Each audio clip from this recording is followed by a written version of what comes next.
ನಾವು ಇವತ್ತು ಶಾರದಾಂಬ ಸನ್ನಿಧಾನದಲ್ಲಿದ್ದೇವೆ. ಶೃಂಗೇರಿಯ ಶಾರದಾ ಪೀಠದಲ್ಲಿ ಗುರುವಾರದ ಮಹತ್ವಾಕಾಂಕ್ಷೆಯುಳ್ಳಂತಹ ದಿನವಾಗಿದ್ದು ಸಾಕಷ್ಟು ಭಕ್ತ ಸಮೂಹ ಈ ಒಂದು ಸನ್ನಿಧಿಯಲ್ಲಿ ಸೇರಿದ್ದಾರೆ. ಇವತ್ತು ಮಳೆಯ ಸಿಂಚನವೂ ಸಹ ಸ್ವಲ್ಪ ಮಟ್ಟಿಗೆ ನಡೆಯುತ್ತಿದೆ. ಇಲ್ಲಿ ಬೃಹದಾಕಾರಂತಹ ಗೋಪುರವನ್ನು ನೋಡಬಹುದಾಗಿದೆ.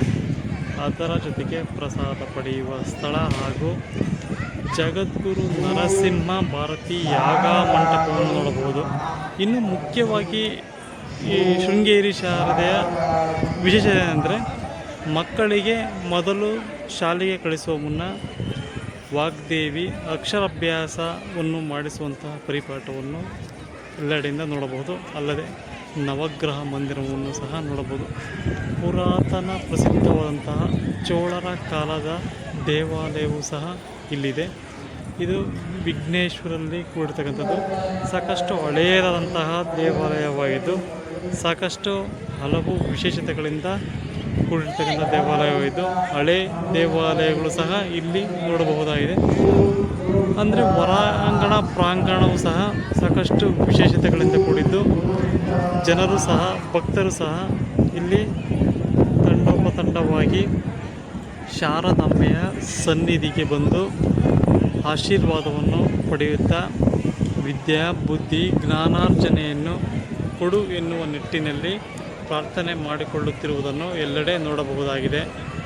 ಇಲ್ಲಿ ಮತ್ತೊಂದು ಮಹತ್ವವಂತಹ ಸೇತುವೆಯನ್ನು ನೋಡಬಹುದಾಗಿದೆ. ಶ್ರೀ ವಿದ್ವಾತೀರ್ಥ ಸೇತುವೆಯನ್ನು ನೋಡಬಹುದು.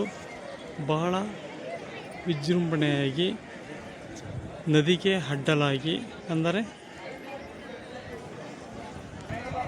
ಅಡ್ಡಲಾಗಿ ಸೇತುವೆಯನ್ನು ಕಟ್ಟಲಾಗಿದ್ದು ಭಕ್ತ ಸಮೂಹ ಈ ಒಂದು ಸೇತುವೆಯನ್ನು ನೋಡುತ್ತಾ ಬೃಹದಾಕಾರವಾದಂತಹ ಮೀನುಗಳನ್ನು ಸಹ ಮಕ್ಕಳು ನೋಡಿ ಖುಷಿ ಪಡುತ್ತಿರುವುದನ್ನು ನೋಡಬಹುದು. ಅಲ್ಲದೆ ಸಾಕಷ್ಟು ಮಂದಿ ಇದೇ ಮಾರ್ಗವಾಗಿ ತಲುಪಿದರೆ ಗುರುಗಳ ನಿವಾಸವನ್ನು ಸಹ ಇಲ್ಲಿ ನೋಡಬಹುದಾಗಿದೆ.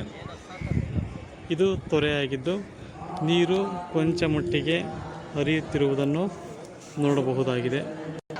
ಅಲ್ಲದೆ ಬಹಳ ಮುಖ್ಯವಾಗಿ ಇಲ್ಲೊಂದು ಹ್ಯಾಂಗಿಂಗ್ ಬ್ರಿಡ್ಜನ್ನು ಸಹ ನೋಡಬಹುದು. ಸೇತುವೆ ದಾಟುವ ಸಲುವಾಗಿ ನೀರಿನ ಪ್ರಮಾಣ ಹೆಚ್ಚಳವಾದರೆ ಈ ಒಂದು ಹ್ಯಾಂಗಿಂಗ್ ಬ್ರಿಡ್ಜ್ ಮೂಲಕ ವಾಹನಗಳು ಹೋಗಬಹುದು ಹಾಗೂ ಮನುಷ್ಯರು ಹೋಗಲು ಈ ಒಂದು ಬ್ರಿಡ್ಜ್ ಮಾಡಲಾಗಿದೆ. ಇದನ್ನು ಸಹ ತೋರಿಸ್ತಿದ್ದೇವೆ, ದೃಶ್ಯದಲ್ಲಿ ನೋಡಬಹುದು. ಅದರ ಜೊತೆಗೆ ರಮಣೀಯವಾದಂತಹ ಪ್ರಕೃತಿ ಸೌಂದರ್ಯವನ್ನು ಸವಿಯಲು ಎರಡು ಕಣ್ಣುಗಳು ಸಾಲದೆ ಎನ್ನುವ ರೀತಿಯಲ್ಲಿ ಕಾಣ್ತಿದ್ದಾವೆ. ಸಾಕಷ್ಟು ವೈಭವಯುತವಾದಂತಹ ಪ್ರಕೃತಿ ಇಲ್ಲಿ ನೋಡಬಹುದು. ಅದ್ಭುತ. ಈ ಒಂದು ಪ್ರಕೃತಿಯನ್ನು ಸವಿಯಲು ಎರಡು ಕಣ್ಣು ಸಾಲದಂತಾಗಿದೆ.